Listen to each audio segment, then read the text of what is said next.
Hello everyone. This is a video response to a video Mr. Atheist made, looks like a couple of days ago, called Stefan Molyneux is basically the transformed housewife. Now at first I thought transformed housewife was a concept. Apparently that's a person. I don't know who this person is really. After watching his video, I still do not know. Hey, so Lori Alexander, the transformed wife. If you haven't seen videos I've done covering her, good for you. Good. She is a nightmare. She is very much a woman who is advocating for harm and abuse to women, but in like a very pro-Christian, anti-feminist kind of way. Anyway, apparently there is an atheist she likes. And after watching my video, you won't know. That's how irrelevant that aspect of it is. I guess maybe it's kind of an inside joke for people who watch his channel, which seems to be a fair number of people, like a couple 100,000, I guess. Which, you know, I was expecting a video with maybe a little bit more meat to it, but, well, as you'll see, he's very, very critical of Molyneux, but doesn't seem to understand any of his views at all. So I thought maybe I'd be very helpful and, you know, let him know, because, of course, I've followed Molyneux for many years, you know, as many will say. And as I would echo, I don't agree with everything he says because, you know, you're not supposed to, and Molyneux doesn't expect that. But it's very, very funny that Molyneux seems to piss off everyone in some way, yet at the same time, just about anyone could find at least one thing they agree with him on. And the net result is people find all kinds of just really, really dumb excuses to reject absolutely everything he says. And, well, this video, I would argue, is no exception, but of course, you can be the judge of that. Stefan Molyneux. I don't know if that's how you actually pronounce his name. I looked up a guide earlier and I just plain forgot. Molyneux. It's pronounced Molyneux. You basically had it right. But of course, he doesn't really have an issue with the pronunciation. He hasn't really forgotten. He probably didn't even really need to look it up. This is just, it's a sophist tactic that people engage in to try to diminish someone or make them seem irrelevant. Oh, I don't even know how to pronounce your name. And it's sort of this, like, way of disrespecting someone, which, I don't know, I think it's just really, like, stupid and pedantic. I know that, you know, pointing it out here is a little bit petty, but I just thought it was worth highlighting because this is something that a lot of, like, smug liberals seem to like to do a lot. Since then. And I want to make my position extremely clear. Just because someone is an atheist doesn't mean they're a good person. And they certainly don't bring more wisdom or even skepticism to the world. In this moment, I am euphoric. Not because of any phony God's blessing, but because I am enlightened by my intelligence. Today, I'm just going to show you some of his tweets and what a nightmare he is. In the future, if needs be, I will go into some of the actual arguments he makes and rebut those. Well, it sounds like he's not really aware of what the arguments are, and I don't think that's very skeptical, right? If you're a skeptic, you would go in and in good faith try to figure out what the arguments are and maybe rebut those. But no, fuck it. No arguments to be had here. We're just going to go over some tweets. And of course, he's already poisoned the well for us. He's let us know that, you know, Stefan Molyneux is an absolute nightmare. So let's see where he goes with this. So this individual, Stefan Molyneux, I am just going to keep making up how to say it as we go. This is actually somebody I kept seeing pop up on like Twitter. And I believe some of my atheist friends have taken him to task in their own response videos. And so my awareness was just that I was aware he existed. But then I saw something happen. I saw Lori Alexander tweet him out. Specifically, I saw this tweet. Corporations promote working motherhood so that the extra labor drives down wages. Women are giving up motherhood for the sake of capitalist propaganda and claiming to be free. And when I saw that, I was like, oh, he must be some kind of like Christian guy who, like Lori, wants to see women in kitchens and popping out babies and men off to work providing for the family. And I think this argument is largely true. When you add women to the workforce, it does have an effect where wages are suppressed. Now, if in a capitalist economy, this wouldn't really be a problem because the net result is that you would see a decrease in the price of goods and you'd see just an overall abundance in the economy. But a lot of this is squandered through taxation, through government regulation, And in particular, I think one factor is workplace laws, laws that say like you have to have such and such things provided for your employees. Basically, things that limit part-time work and limit people who would be able to find ways to be productive below the minimum wage. This would allow for people to have more ways of working that are much more flexible, and that would allow for more of this balance between working and also being a parent. But unfortunately, we're in a capitalist society where, we're basically paying the cost and not getting the benefit of it. The other point I wanted to parse out here, and this is actually going to apply to a lot of what's happening here, these leftist atheist types, they don't seem to make any kind of distinction between voluntary personal preferences and things that they mandate the government do. Of course, many people would prefer to see a society where more men and women are in their traditional roles. The problem, however, is there's a very, very big difference between this being compulsory and this being the result of people just making voluntary choices. And basically, that's not really given any serious consideration here. When he makes this statement about this woman as well as about Molyneux, he seems to be just assuming that they want to mandate these gender roles and force it upon people. You can criticize the choices that people make freely and say you should make a different choice. That doesn't mean that you're necessarily going to be imposing government upon them in like a binding way. Although apparently that seems to be the implication when you're dealing with these types of atheists. And his criticism regarding this Lori woman, I don't know, it may or may not be valid. I don't really know anything about her. I'm strictly focusing on his comments as they're directed at Molyneux. I have done some digging only to find out, no, most of that is true, just he's an atheist who feels that way. But it gets much, much worse from there. The more I dig into this person, the more I recognize something from my childhood. A cult leader. Somebody who uses a certain method of communication and a certain way of convincing his followers. He has that kind of natural charisma, and he uses some very cult-like techniques to communicate and to get his message out. And when you see the community and the devotion around him, well, you might see that in the comment section of this one, because I imagine a number of incels, MGTOW, anti-feminists, and, the list of people like that, because really, is there a difference between any of them? I'd bet money that he didn't really come up with the whole cult thing. That's an accusation that's very common that a lot of people have been making. And there's not really any teeth to it. The best that people make the argument, and he's not going to make the argument here. He said he has a way of communicating that's charismatic, basically. That's the definition of cult that he offers. A definition that seems to fit him. If we're going to play that game, I would prefer not to.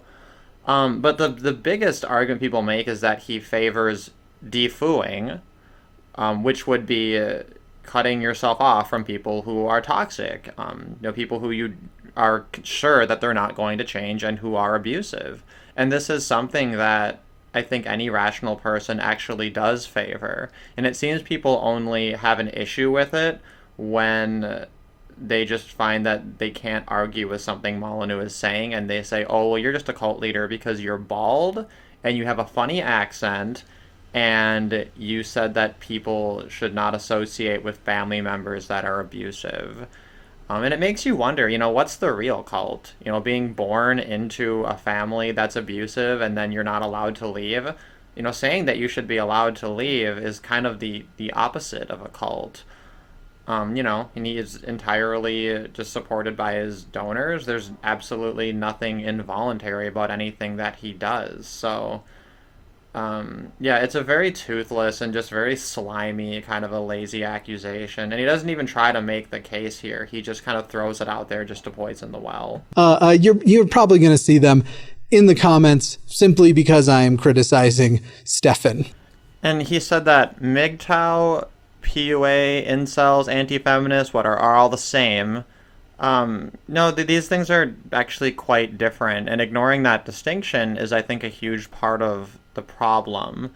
anybody who sees these as the same thing, isn't really taking any of these issues very seriously and isn't really, these groups are clearly labeled and clearly separated and defined, and have a lot of arguments with each other. It's actually quite an interesting back and forth, and I find it very bizarre when people just don't have the intellectual curiosity to actually engage with this, because it is a pretty interesting culture. But yeah, I will identify myself. So I'm not an incel. It's kind of hard to be a gay incel. It's pretty, gays are pretty body positive, pretty accepting. Um, and so I'm not really MGTOW either, though I am a MGTOW supporter. And the reason is that I do think that MGTOW is primarily a movement that is, well, I guess not really a movement, right? But kind of just a phenomenon of straight men not using women to define their self-worth. And in that sense, you could say that gay males tend to be MGTOW on accident. So my status as MGTOW is, I guess, dubious, but certainly, if nothing else, a supporter of MGTOW, a white knight for the MGTOW people. I think that they get, slandered and misrepresented quite a lot, and I think that it's, again, quite bizarre, because what's the threat of MGTOW? They're saying that they don't want to associate with women in many cases, or even that they'd prefer to be able to, but they want society and the laws to change in such a way that males have some kind of legal protection. And I think that that's very reasonable. And it's very sad the way that people in MGTOW are treated. Let's see, and the incel would be the polar opposite. They entirely define their value and their self-worth by female validation. And, people like this guy, Mr. Atheist, who just kind of lump all this together, you're not really helping anyone by just saying that's all the same thing, by identifying things which are really diametrically opposed, except in regard to, I guess, criticizing toxic female behavior. He seems to, does he believe that toxic female behavior doesn't exist?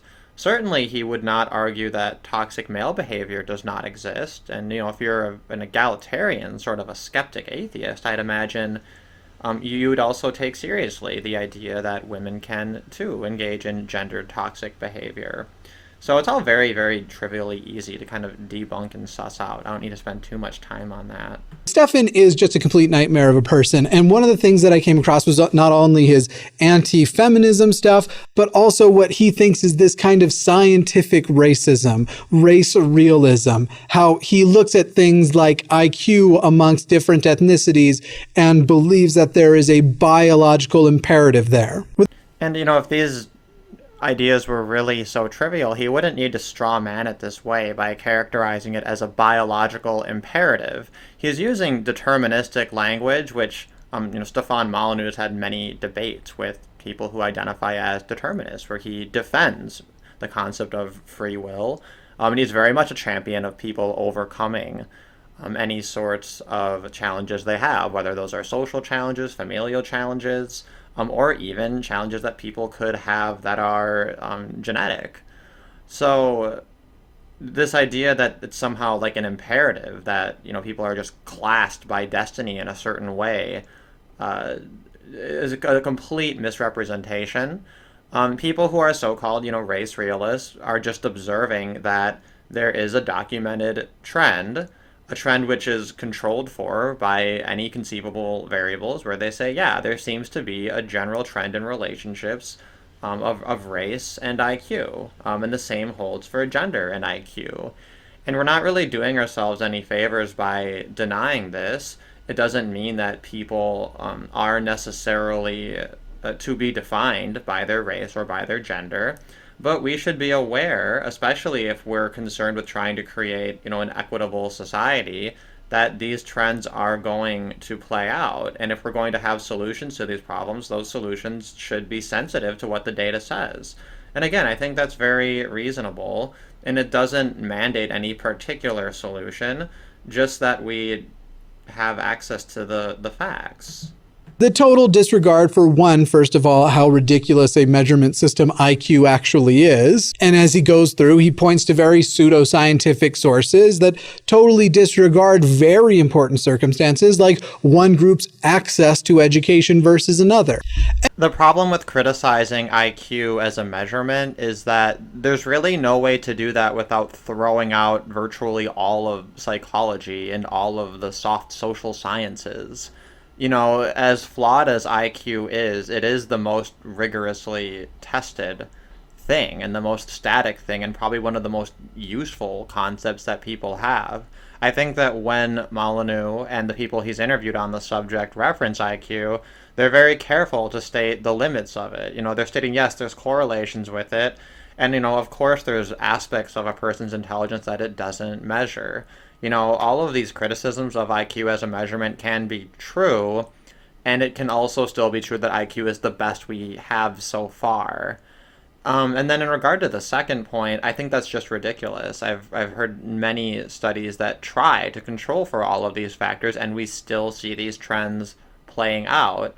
And a lot of it has to do with the relationship between genetics, IQ, and epigenetics. And this is another topic that Molyneux has had conversations with various experts on and gone over quite extensively. So I'm not sure exactly what he's referring to here. He doesn't really point us in any particular direction. We're just kind of supposed to, you know, take what he's saying on faith, I guess. Anyway, to give you an idea of the kind of guy, this was just, you can't go through a day without seeing 5 or 6 horrible and cringy things. Now, some of them on the surface, if it was your first time reading, you might not understand the greater context, but after you've been exposed to him, and I have now been exposed to him, not even that much, and it's way too much. Is it way too much? Way too much. A tweet from literally earlier today. It is genuinely tough out there for single moms. Do men want to date them for the qualities of their personalities or for cheap sex, welfare money, and or to prey on their children? Mothers and fathers should work hard to stay together. This is one of those interesting things that is in his tweets, and you're going to see a couple more like this later, at least one other I can think of. He very clearly understands that there is a very toxically masculine part of society. See, I called it. He has no problem calling out toxic gendered behavior perpetrated by males, but of course, if any group of people mention this regarding women, it's all the same and unworthy of distinction, and there's absolutely no merit to it. When he speaks in this way, clearly he is suggesting here that men are just disgusting opportunists who, frankly, all relationships are about are physical use to them. Well, the argument would be that some men would be using women in this way, and that these would be disproportionately represented by the people who are going after and pursuing single mothers.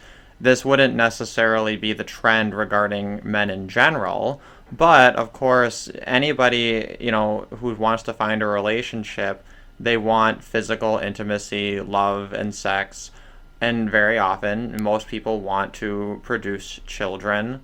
So these kinds of considerations are perfectly reasonable, and I'm not sure why we're pretending that we should not consider them at all. Is that what you're suggesting? But like cult leaders do, he ultimately finds it to be the responsibility of the women and blaming the women for the quality of the relationships they may find themselves in, because, you know, why didn't you just make sure you found somebody better? Anyone who's at least a little bit honest about human sexuality understands that there are differences between men and women. You know, that men are the ones who are in the position where they propose to women. They have to take an active role in seeking out women, and women are propositioned. So from this perspective, women are in a seller's market where they can compare multiple offers and choose the best ones, whereas men are trying to give out multiple different offers to see, you know, what sticks. And of course, you can find exceptions to these rules, but again, if we're talking about general trends, it's extremely disingenuous to just pretend that this isn't a sexual dynamic. And I don't know, I guess maybe this fucking man bun looking ass guy over here, doesn't, rejects this entire paradigm. I'm sure it works great. I'm sure that that's exactly how it works. I mean, the thing is that people shit on PUAs a lot, right? PUAs are just telling us what women respond to sexually. That's what they're doing, right? So Yeah, if you're a woman, like you should be empowered. And what that means is understanding your power to choose. And the fact that you're in a position where you can just be rejecting offers from toxic men. So women could be unilaterally ending war, ending poverty, ending all these problems. And I wonder how much more suffering do we have to go through before women man up and take this responsibility seriously?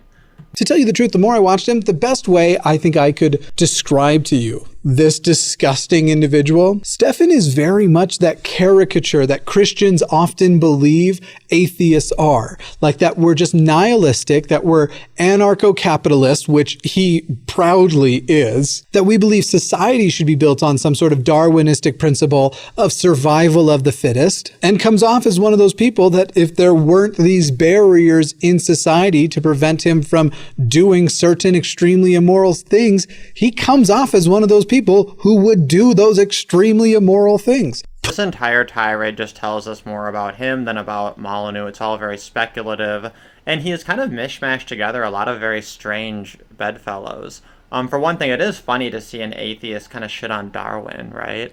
But, humans are social creatures and do create hierarchies naturally and have actually created states naturally. So the argument that there's something Darwinian uniquely about anarcho-capitalism doesn't really make any sense. Like, we could argue that communism is just as Darwinian as anarcho-capitalism, which is just as Darwinian as anarcho-communism, which is just as Darwinian as any other, like, form of government or any kind of social order, and the only question is which ones have prevailed over time. So this idea that this is somehow unique to anarcho-capitalism is very silly.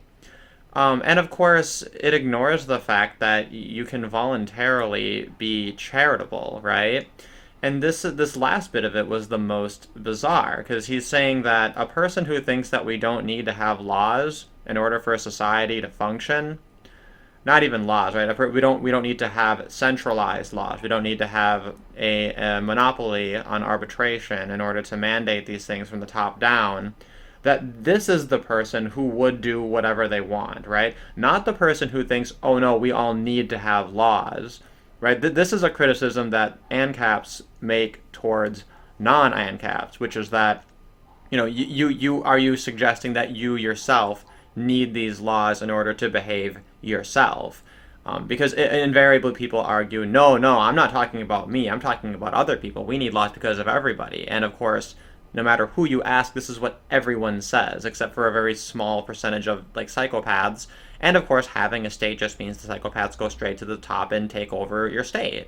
So anyway, it's just very, very bizarre to try to characterize a person who wants there to be decentralized laws on the grounds that humans are capable of governing themselves peacefully without centralized monopolies that control dispute resolution and arbitration. Somehow that's nihilistic in a bad sense. Somehow that's Darwinian. And somehow that suggests that Molyneux is somebody who would just, I guess, go around raping people, but for statist laws against rape. And somehow the fact that he's anti-statist is a suggestion of this. The whole thing is just very muddled and very stupid. But don't you worry, he fancies himself a philosopher. And don't get me started on his game he plays in designating whether or not things are arguments. It's actually a really impressive way to not make an argument, but look like you're making an argument about things that aren't arguments. It's kind of impressive. Like when you see that video or GIF of that chimpanzee drinking his own pee, and you're like, that's disgusting, but props for technique. And this comparison that you've made here is a lot like shitting into your own mouth, which I'm not going to actually explicate how there's any sort of parallel that makes this hold. I'm just going to use that image and associate it in proximity to what you've done in order to model what you yourself have done here, which then further models what the phrase "not an argument" is supposed to illuminate for people. Anyway, moving right along. Men, do not be overly emotionally available on dates. Women are looking for a man who can win in the harsh competition for her resources so she can feed her kids, or for resources so she can feed her kids. Good looks help, but confidence wins out. You're there to protect and provide. She has girlfriends for feelings. Do you know what's funny? He's not anti-gay marriage, apparently. I mean, I would actually have to find him talking more about it, but last I checked, he's actually like okay with, and he had apparently apologized for once saying that being gay is basically always a product of child abuse. And yet here he is trying to, like I said earlier, this is like the pretending to be a skeptic and pretending that we're all cavemen, pretending that society hasn't evolved. He considers himself a philosopher, but apparently doesn't think any philosophy deeper than I am man, you are woman, we make baby now matters. I can't even imagine what drives this individual. I find this surprising because your response to this tweet has so far been, I guess, quite creative, at least, if not imaginative. We start with a tweet regarding men showing their emotions on dates, right? And obviously, if he's speaking about men in general and women in general, we're making general claims. That doesn't mean that we're reverting to caveman levels, but certainly if you've familiarized yourself with anything in evolutionary psychology, you know, we are a bunch of monkeys with lizard brain bases, right? A lot of this stuff does hold. And just because there is nuance in society does not mean that a lot of these more fundamental things don't also have some kind of value. But he goes from this to a segue into gay marriage, into gay issues, which is a complete non sequitur. I don't understand that. I guess he heard something about men and emotions and then assumes, oh, well, you know, gays are a bunch of faggots who are emotional, so therefore let's talk about that, which I find to be a little bit offensive. And then from there is like looping back into this tirade about you're not a philosopher if you look at things in a general sense ever.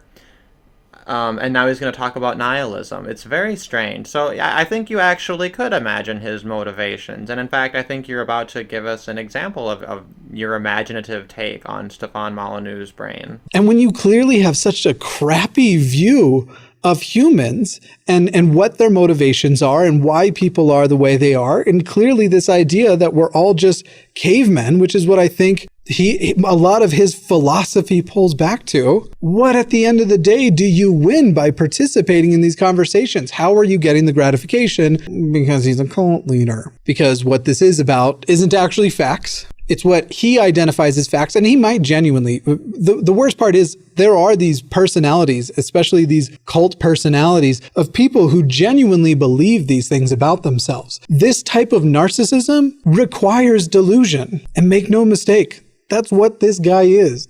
So he gave us this whole thing about different kinds of narcissism and that Stefan Molyneux is a pessimistic narcissist because he views everyone as cavemen, but why do that? And it's because he's a cult leader and a narcissist, but he never demonstrated why he really believes Stefan is a cult leader. He's just been calling him that over and over again. This is like the 4th or 5th time.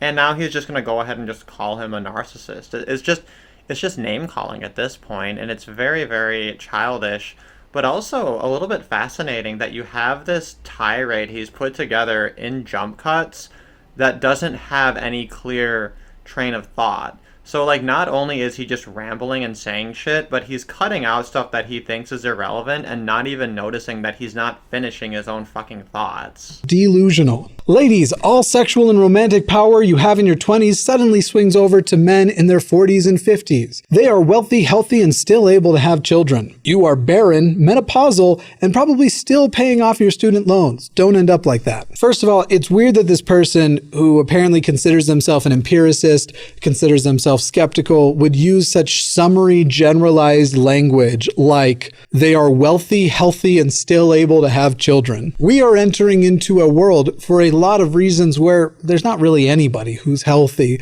Any empiricist understands that men are still fertile when they're older, that they're still healthy, and that men have more wealth the older that they get. And if we're speaking in general terms, these things are undeniable. He's juxtaposing this with the results of making the choices that are supported for women and directed at women, which would lead them to getting a bunch of student debt to pursue careers that ultimately they may not want during the years when they could have been having children.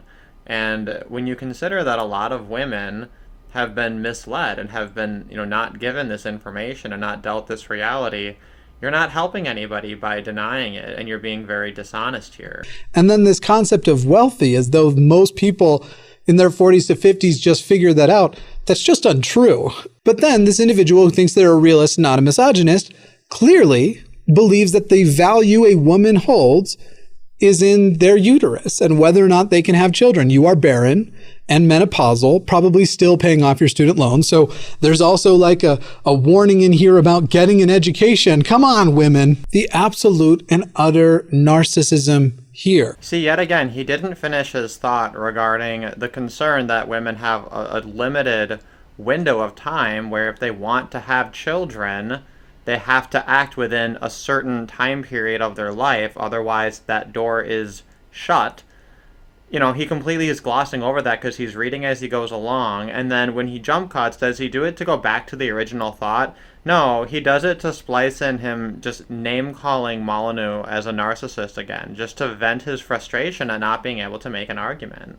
Now listen, paying off your student loans, that's a real thing. When the average age is that a person pays it off, I don't actually think is quite so late, but it is a growing problem. But this person, the uber-libertarian, the anarcho-capitalist, the member of the alt-right, apparently believes that the solution is to find you a man and just don't even bother with that education in the first place. Because he wakes up and he realizes he has what he thinks, as part of his delusion, is an intellectual curiosity and not something that he just wants to use to feed into this character, this personality of his that he really is his own number one fan. He really is a big old fan of himself. Kind of like faking intellectual curiosity and giving yourself a stupid fake name like Mr. Atheist. And don't get me wrong, there is an element of people who go to college for the wrong reasons, but usually these are the wrong reasons that we as a society have just lies, basically, we've decided to buy into. A part of that capitalism you like so much is education has become for profit, and there is this big push by these universities that are making these profits to convince people that you need that university education to go anywhere in life, even though there are a large number of great jobs that do not require a big, expensive university education. Capitalism is the reason that those jobs exist, and it's people on the left who are saying everyone should have access to a college education because everybody needs it. And furthermore, it's the government's subsidization of going to college that has allowed these universities to inflate their prices so much. So no, blaming a profit motive in capitalism is just completely stupid.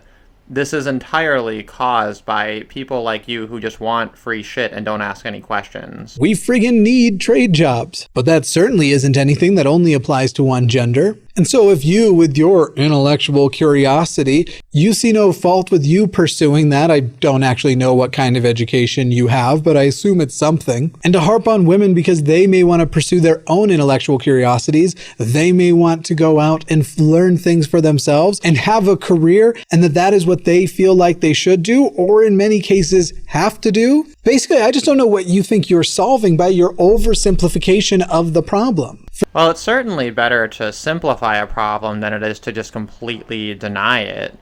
Now, the issue here is that you're a YouTuber who makes videos that you put out for free, presumably to, further educate people, to stimulate their curiosity, responding to Molyneux, who is basically a YouTuber and does these podcasts for free in order to empower people to be educated for free, and now being responded to by somebody who makes videos that likewise, I hope get people to think about things and to, as part of educating yourself.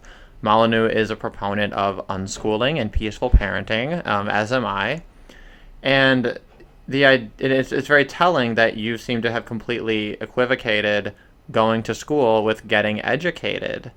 And then you're the one who's going to talk about oversimplifying things and not offering any solutions.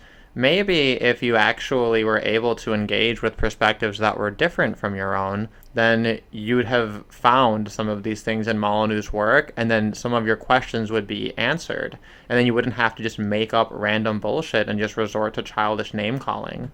Women who complain about men approaching them in public social places are usually just bragging about how attractive they are. It's like men complaining that people only like them for their money. So I feel like Stefan is mostly just admitting that he brags about his money by complaining about people only liking him for his money. He doesn't. You just made this up. I'm guessing because you're kind of like communist, kind of lefty, and you have this sort of class-based hatred. You see someone who's successful and you just kind of assume that's their personality. Do you have anything to say to the actual tweet? Any actual argument? Stefan, if it makes you feel any better, I suspect nobody likes you at all. They might put on a face, but imagine liking you. In all seriousness, we've seen language like this before. We know where this stuff comes from, and this is him trying to appeal to that kind of MGTOW incel community, because while they are not a community anybody should covet having as their audience. I'm going to cut him off here because it's another rambling tangent, and I'm going to take us back to the original point. Is there any argument to the claim that often when people are making these sorts of complaints, they're actually just humble bragging? So he's going to argue not that this is true or false. He's just going to apparently suggest that it's false without any sort of argument or any kind of evidence. And then to say that obviously Molyneux is one of these men who does these things, which he's just asserted without any evidence or proof at all. And then he's going to say that obviously this is something that appeals to MGTOW and other people in the manosphere. Molyneux actually is a little bit at odds with MGTOW. There was a lot of criticism from MGTOW of Molyneux because Molyneux is a married man. And I suppose this would go to refute your argument that nobody likes him. At least one person liked him enough to marry him and to procreate with him and to stay married with him. And of course enough people like him that he has, 5 times as many subscribers as you do. So I guess if only one person likes Molyneux, you like yourself a fifth as much, if we're going to go by that metric. But yeah, it's very ridiculous. Molyneux is a proponent of marriage and has actually taken a lot of heat and a lot of criticism from the MGTOW community regarding this. And this is something that you'd be able to figure out. It's something that's not very hard to imagine if you are capable of making these distinctions amongst different people under this larger red pill umbrella. And likewise, you don't seem to be willing to make distinctions in regard to politics when you believe that ANCAPs and alt-right are essentially the same thing, when in regard to a lot of the most important pillars of the popular stances in the alt-right, which include supporting a welfare state, having borders, having an ethno-state, it's pretty easy to imagine that people who are anti-statist tend to, have major fundamental departures from that ideology that in many regards are irreconcilable. But no, fuck it, it's just all the same. So let's hear what other wisdom and nuance and skepticism that this man bun here can bestow upon us. They're active on the internet, and you get a small army of them, and you can just harass anybody who disagrees with you into absolute and complete madness. And seriously, I am so excited to check these comments. This is not my sarcastic voice. You should respond to my comments. If you're not white, it's hard to understand real racism. Let me read that to you again, because the first time I read it, I thought he said, if you're white, it's hard to understand real racism. And I immediately was like, whoa, yeah, hey, something I agree with. No. If you're not white, it's hard to understand real racism. If you're black and someone is racist towards you, everyone rushes to your defense and attacks the racist. That is systemically not true. It systemically is true. When you have anti-discrimination laws, they only apply to protected classes, and protected classes exclude whites and they exclude males. So yeah, it's true that the systems in place, which are wildly socially popular and culturally popular and considered a core part of American values, all of these things are in place. So yeah, the systemic momentum overwhelmingly favors stopping whites from being racist against non-whites and stopping men from being sexist against women, but not the reverse. So if we're going to be talking about systemic institutional systems of institutions and systems or whatever, however the parlance is this year, yeah, absolutely, the tweet is 100% correct. And of course, he's written it in kind of a deliberately provocative way to get people thinking about the nature of how we treat racism and to question a lot of these things.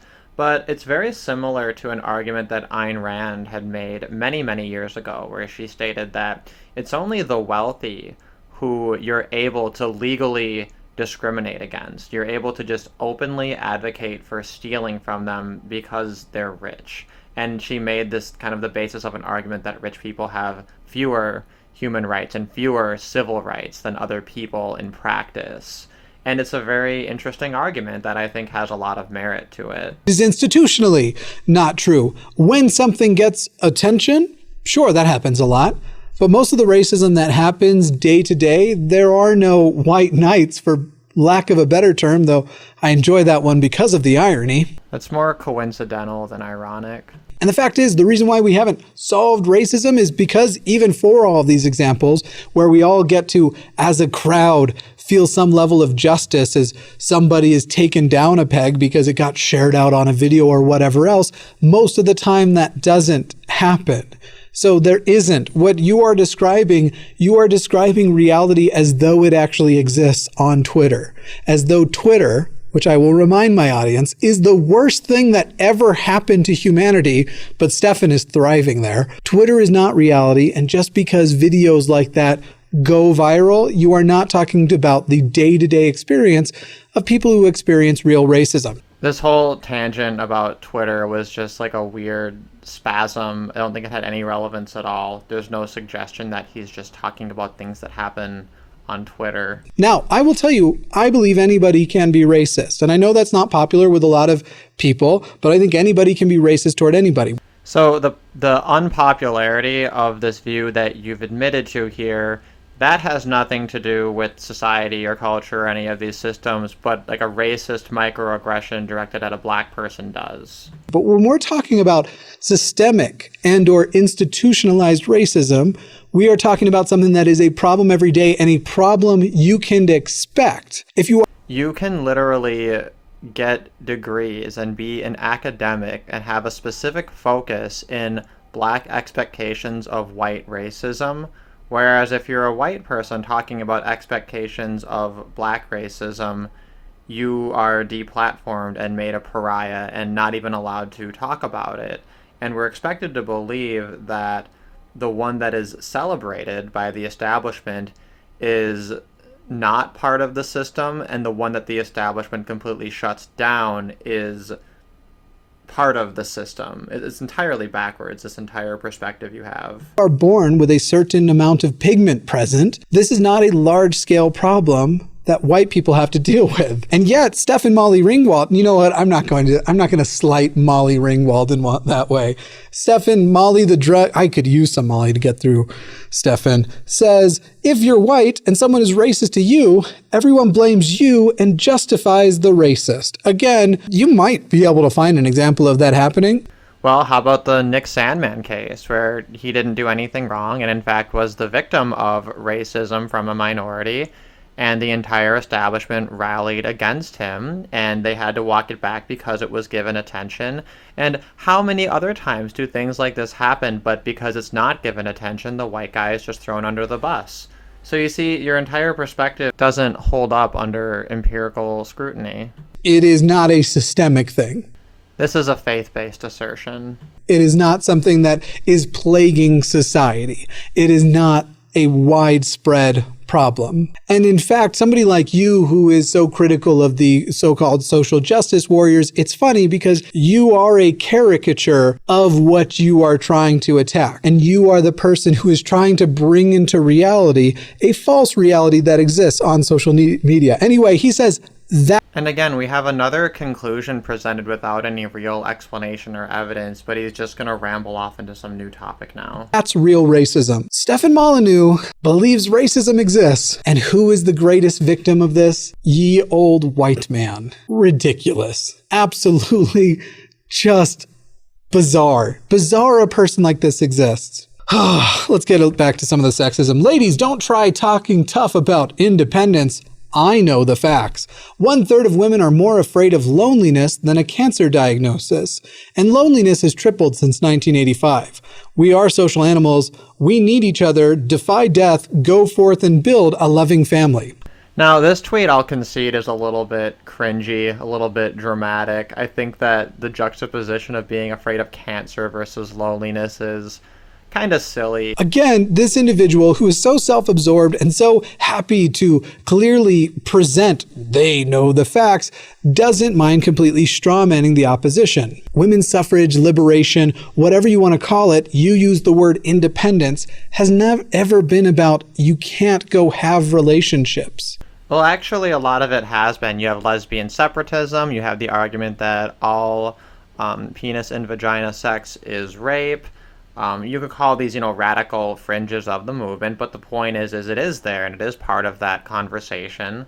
But again, it seems like nuance really isn't your cup of tea. Why don't you explain to me what you think feminism is? It's about you being you, boo-boo. Stefan Molyneux, boo-boo. It's about access and it's about choice. So that's called choice feminism, and it is at odds with very significant strains of feminism.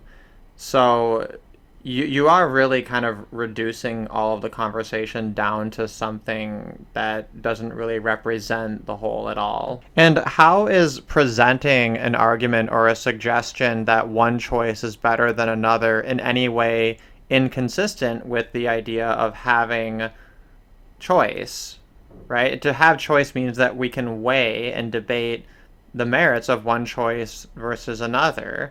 And of course, if you're doing it in a general sense, that's not going to have as much utility as honing in on a specific individual case. But if you're on Twitter and you're making general claims, that's going to be the nature of what's stated. If there's some exception to the rule or some reason that it doesn't apply, then, that's also part of the conversation. But, the notion that somehow suggesting that one choice is generally preferable to another is anti-choice seems a little bit self-defeating. He's obviously acknowledging the existence of the choice, otherwise he wouldn't make the tweet. I haven't gotten so far into my research into this person to know what their relationship life is like, but he seriously reads like those forums of people just bitter at every woman who wouldn't sleep with them.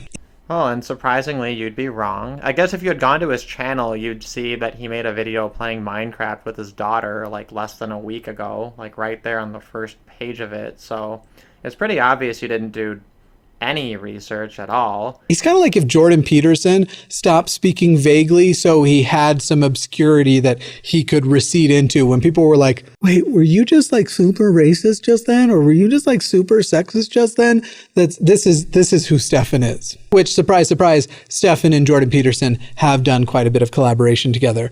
Let's move to the next one. So now he's criticizing Jordan Peterson for being too vague and just vaguely insinuating that Jordan Peterson is a racist and then trying to do this guilt by association thing.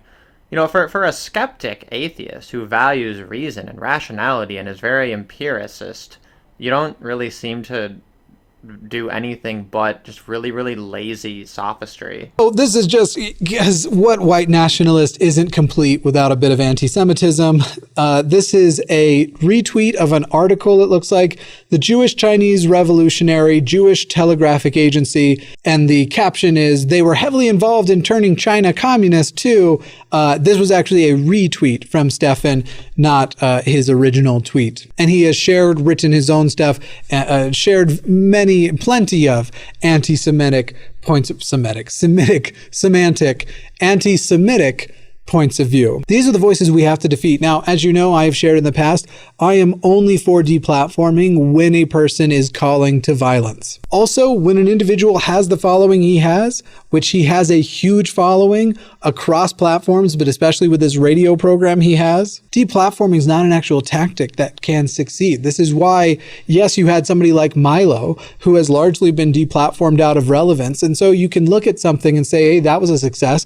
But you have people like him, like Alex Jones, who, if anybody deserved deplatforming, Alex Jones is high up on that list. But because they had already made these independent platforms to the side, it only has helped them. So anyway, you can let me know what your exposure to this guy is, because... Well, wait a minute. Was that claim correct or wasn't it correct? Aren't you an empiricist? Aren't we going to explore whether or not there was Jewish influence on Chinese communism?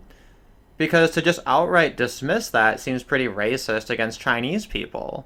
It seems like the arbiter here would be the truth, and that you would go and you would look into this claim and take it very seriously, but instead you go off on a tangent about when you should or shouldn't deplatform people, which is very silly. Why should Alex Jones be deplatformed? You know, if you're actually able to engage with people and actually able to make arguments and be rational and defer to the facts, then deplatforming shouldn't even be in your toolkit. You know, I mean, you say that it's only people who call for violence that should be deplatformed, but then you say it was okay when Alex Jones got deplatformed, it was okay when Milo got deplatformed. When the fuck did they advocate for violence? You're just like a completely just muddled mess of a person. Your mind is messier than your fucking man bun. You don't have Milo's jawline to make shaving your face look good, and you don't have Alex Jones's testosterone to make the beard work. When I retweeted who the frick, that's not what I said, is even this guy, a lot of people responded that they were apparently aware of him. Let me know in the comments down below what kind of things you've seen from this guy if you want to see me cover him more in the future. It's incredible to me. It honestly is. Honestly, that Lori likes this guy, that Lori retweets this guy. Maybe she doesn't know he's not a believer, but this definitely makes me very suspicious of some of her other beliefs. And I'd just love to hear what she thinks about things like interracial marriage. And seriously, there are on Stefan's Twitter, some real hot takes on these, this race realism thing he fancies himself a part of. Anyway. So he's just going to throw out an implication that Molyneux is against race mixing and not offer any of those tweets, right? So apparently he didn't find anything. There's nothing juicier than what he included in this video, but he does want to make sure he does kind of this drive-by accusation. You know, even as he's wrapping up the video, he just can't fucking help himself. What a disgrace. Well, thanks for indulging me. Let me know if there's anything that you found in this video that I neglected to respond to. I responded to virtually the entire video. There are a few clips that I didn't include that I thought were just silly or irrelevant, but of course, as always, the link is in the description. Also, in the background, these clips are from a couple of different movies. If you were paying attention to it, I guess the movies kind of got spoiled, but, I mean, not really. The first one is called The Last Circus, which was very good. And the other one was President Evil, which was very stupid, but makes a funny background.